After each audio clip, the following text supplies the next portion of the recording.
Right now, it's just a ankle sprain, and we don't have anything official. And his tail off getting ready for the game, and he twists his ankle. So, I mean, you can't get frustrated about that. It's just, so we'll do our best to get him healthy and get him back out there on the floor. I cannot explain to you what is going on in the Western Conference, because all of a sudden it seems like all of the worst case scenarios that could be occurring are happening out of nowhere, whether it's LeBron James's injury, whatever the hell John Durant is going through. And now we have a team that risked it all, and it may have came back to bite them just a little bit very, very soon. So before we get to the content, this is going to be our second of a double upload day today. So if you could take a moment to leave a like, subscribe, and turn on our notifications, man, I'll greatly appreciate it. We're in the midst of having a record month for both my NFL channel, Microphone, and my NBA channel, TheFlightMike. You guys have been supporting us on TikTok, on Instagram, and on YouTube, and from the bottom of my heart, I really appreciate it. Now that we get all that out of the way, cue the intro.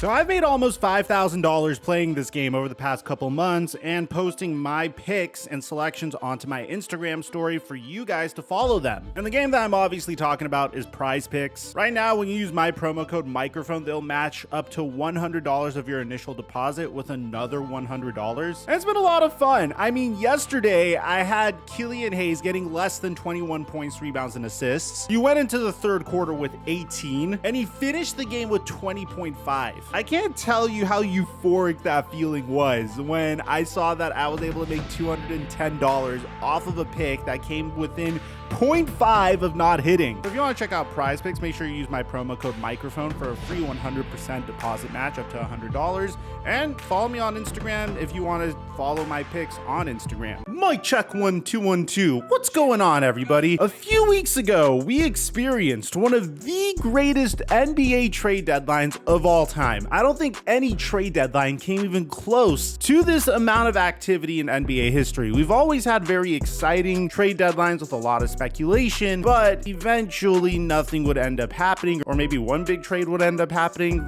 For example, last year we were hyping up a Ben Simmons trade and a potential James Harden trade all season long, and in the middle of the trade deadline, that's what ended up happening. Ben Simmons got traded for James Harden, with obviously some other players, but those were the centerpieces of the trade. Kind of funny when you think about how the trajectory of both of those individuals' careers have gone since the trade. Ben Simmons is looking like a veteran minimum contract player for the rest of his career after this max contract expires, whereas James Harden's game is clearly aging, but he's still a very remarkable player. But that's besides the point. This year, we got a bunch of trades that altered the trajectory of many teams. And hell, we could also throw some free agency signings into that mix as well. For example, the Los Angeles Lakers, when they made their trade for D'Angelo Russell, Jared Vanderbilt, Malik Beasley, and Rui Hachimura a few weeks earlier, I said that they made the trade of the year. And ever since the D'Angelo Russell trade in particular, and getting rid of Russell Westbrook, the Los Angeles Lakers have been 7-1, which is fantastic. On the flip side, the Los Angeles Clippers, who signed Russell Westbrook after he got bought out, have only won one game and have slipped to 8th place, while the Lakers have jumped up from 13th place to 9th place. But we could all agree that no trade was bigger, and I don't think there's ever been a trade that has been crazier in the middle of the season, probably for the past decade. And if I'm wrong, let me know in the comment section. I think the only trade that even comes close to the magnitude of the trade that I'm about to discuss is when the Lakers traded for Pau Gasol in the 2008 NBA trade deadline. And even then, Pau Gasol was a fantastic star, but he wasn't a star on the caliber of Kevin Durant. Obviously, it's like two separate players at two separate points in their careers, and Pau Gasol's a Laker legend, and I grew up watching him, and he'll always have a special place in my heart, but he wasn't nearly as dominant as Kevin Durant was before he got traded. So without a doubt, the Kevin Durant trade was one of the craziest trades that we've seen in the middle of the NBA trade deadline. If you disagree, that's fine, but I want to know what trade you think supersedes the Kevin Durant trade. To give you an idea, the Phoenix Suns really went all in at this point. For a team that was clearly on the decline, a Chris Paul that is in his late 30s isn't nearly as effective as a Chris Paul that's in his early 30s, but he's still a maestro at orchestrating the Suns offense. Jay Crowder wanted nothing to do with the Phoenix Suns, and the Phoenix Suns were slightly on the decline despite having a ton of talent. talent. So what do? Well, the Phoenix Suns made a trade to acquire Kevin Durant and TJ Warren from the Brooklyn Nets in a 4-team trade with the Milwaukee Bucks and the Indiana Pacers. Brooklyn received Mikal Bridges, Cam Johnson, and 4 first-round picks in 2023, 2025, 2027, and 2029, and a first-round pick swap in 2028 from Phoenix, as well as second-round picks from Milwaukee in exchange. Jay Crowder would get traded to the Bucks. Indiana would get second-round picks while also taking players into its cap space. The final trade would look something along the lines of this. Now, why am I telling you this? Well, immediately you could tell whenever you're trading a player like Mikal Bridges and Cam Johnson, whenever you're giving up 4 future first-round picks for a player that is a superstar and one of the greatest NBA players of all time in Kevin Durant, there is clearly going to be some risk that you're taking. You're going all in on a remarkable talent that has been in the NBA for 15 seasons. This is his 16th season officially, that has sustained an Achilles tear in the midst of his career, although he's been playing well recently. Now this player is in his mid-30s. He is still considered to be a remarkable player in the NBA, but for all you know, you could be giving up all these assets for a player that could only play for 1 or 2 more years in the NBA, or 3 more years before his game starts falling off. I hope that's not what happens, but we can't expect every single player in the NBA to be the next coming of LeBron James, or a player that has LeBron James-like longevity. It'd be nice, but I don't think that's going to be the case most of the time. The reason I'm bringing this up, because the Phoenix Suns' worst nightmare officially happened when they faced off against the OKC Thunder yesterday. In pre-game warm-ups, Kevin Durant decided to go for a routine layup, and then disaster struck. Yeah, I would have thought that this would happen. I don't think I've ever seen this in NBA history. Kevin Durant would slip on the floor in the layup line, and he would miss the game versus the OKC Thunder. Then very shortly after, we found out from multiple sources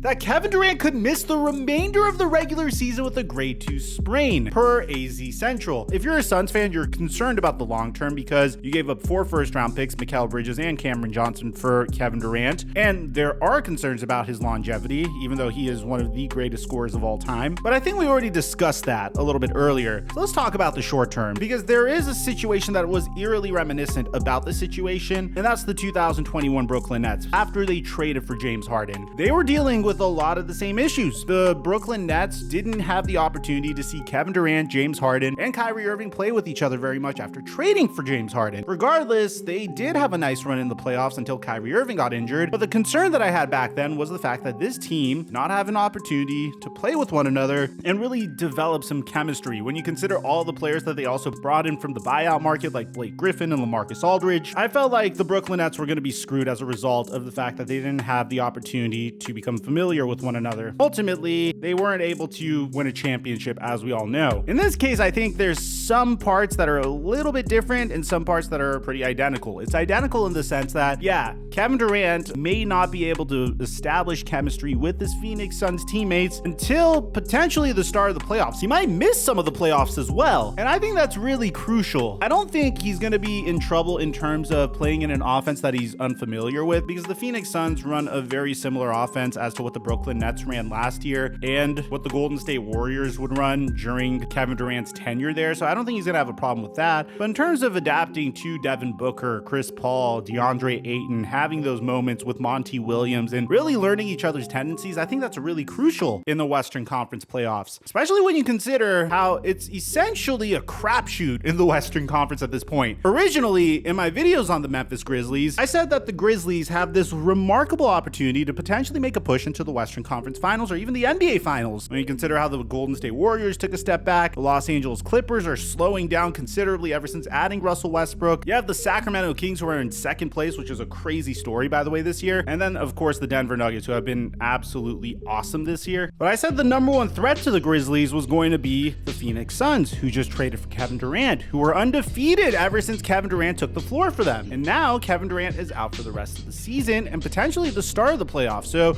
my first concern is, one, is Kevin Durant going to have the opportunity to get back in the middle of the playoffs and really establish team chemistry with his brand new team? I said this about the Brooklyn Nets when they traded for Ben Simmons as well, but Ben Simmons doesn't even have 2% of the work ethic that Kevin Durant does, and he didn't end up making it back to the basketball court. In this case, there is concern that Kevin Durant might not be super comfortable with his teammates, although he will be comfortable with the system. I feel like he will be able to figure it out. There are long-term ramifications about how injured Kevin Durant has been so far this year. He is getting up there in age, that's for sure. There's definitely a lot riding on the Kevin Durant trade as well when you consider the fact that the Phoenix Suns gave up 4 first-round picks, Cameron Johnson and Mikal Bridges, up for him. And then there's one more element. Is this going to really hurt the Phoenix Suns? You have to remember, the Phoenix Suns weren't doing too well before the Kevin Durant trade. They were in the thick of the Western Conference, but they were clearly trending downwards from their magical run in the Western Conference when they met the Milwaukee Bucks in the NBA Finals. That's why they went all in on this trade. And to be honest, I praise them for going all in on this trade. But now that they don't have Mikal Bridges, don't have Cameron Johnson, and don't have Kevin Durant until potentially the start of the playoffs, what if Kevin Durant misses the first round of the playoffs and the Phoenix Suns tank all the way to like the 6th seed or the 7th seed? It could happen. The Phoenix Suns only have 3 more wins than the 8th seeded Dallas Mavericks. There's about 20 games left in the regular season, so I don't want you to think, oh, Kevin Durant's season's over. He's gonna miss like 60 plus games and the playoffs. It's not like that, but he might miss the very first round of the playoffs. He might miss the games leading up to the first round in the playoffs in a very heated Western Conference picture. He might miss the opportunity to push the Phoenix Suns to a 2nd seed. The Phoenix Suns might fall to a 7th seed or an 8th seed. It could happen, but I will say there are reasons to be optimistic if you're a Phoenix Suns fan, primarily because it seems like you guys are super deep at small forward. The players that are going to be picking up the slack is Josh Okogie, who's been remarkable so far, and also the Suns went out and signed Terrence Ross recently, and they sold him on the idea of him being able to start in addition to Kevin Durant. If Kevin Durant was going to play the 4 position, I'm assuming Torrey Craig is going to take up some of his minutes, which obviously is a considerable downgrade, but I don't necessarily think it's a situation that could ruin the Phoenix Suns' chances. Furthermore, I think the mental aspect is going to win out here, considering the fact that the Phoenix Suns seem to be a show earlier on this year, with all the things going on about their owner, about Jay Crowder not even wanting to play, about them not doing well as a team in general, chemistry being off. Now that they traded for Kevin Durant, they all know that they have an opportunity to win a championship. And I feel like that extra edge is going to give them some motivation to really grind out some games and do their best to maintain their seeding or potentially make a push to the 2nd seed. It could go either way. You can either see the Suns completely falter as a result of this, or you could see them maintain course, or they could get to the 2nd seed. Regardless, this is a nightmare scenario for both Kevin Durant and the Phoenix Suns. There are reasons to be optimistic. So let me know in the comment section down below, if you're a Phoenix Suns fan, how do you feel about this situation? Do you think it's going to be okay? Do you think Kevin Durant's going to come back before the season ends and save the day, or after the first round of the playoffs and save the day? Do you guys think you're a play-in team now? Do you guys think you're going to maintain the 4th seed or maybe even make a push to the 2nd seed? I'd like to hear what you have to say. Aside from that, I'm your boy Mike. I'm dropping our mic until our next upload.